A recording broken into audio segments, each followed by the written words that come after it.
Hello friends, you are welcome to Foundational Maths class with Mr. Angus, and here we have this question here to solve. It says make R the subject of the formula in V equal to pi r squared h. Here we have an equation which says V is equal to pi r squared h, and we want to single out this R. That is what we mean by making it the subject of the formula. In this equation, V is the subject of the formula. Therefore, we want to make R the subject of the formula. So we go on by solving. So the question says V is equal to pi r squared h. Now, how do you start doing this?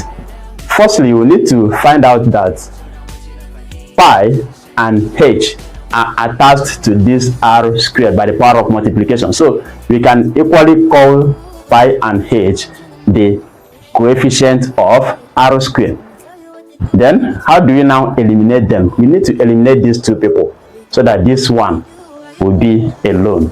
Okay, we can only do that by dividing both sides by these coefficients, which are pi and h. V all over pi h is equal to pi r squared h all over pi h again.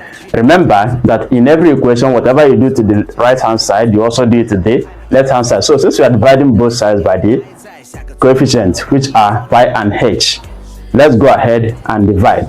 There is pi here, there is pi here, which means pi can divide itself to have 1. There is h here and there is also h here. So h can divide, nothing can divide here.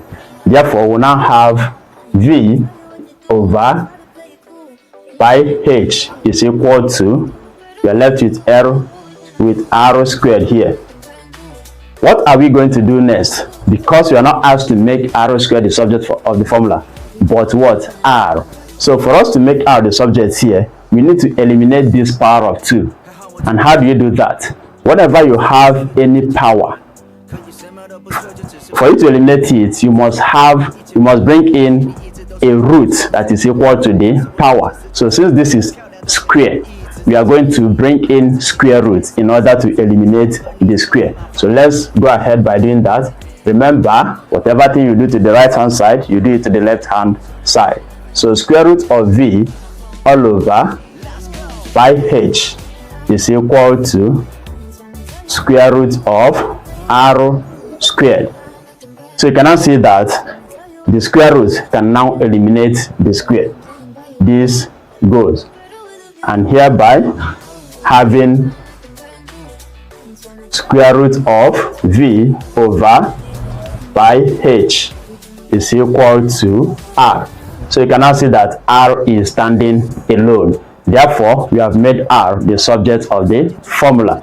You can as well write it r is equal to square root of V all over pi h. I believe you enjoyed this class, and having done that, please always remember to follow, share and comment so that others will follow you to enjoy. You have a nice day. Bye bye.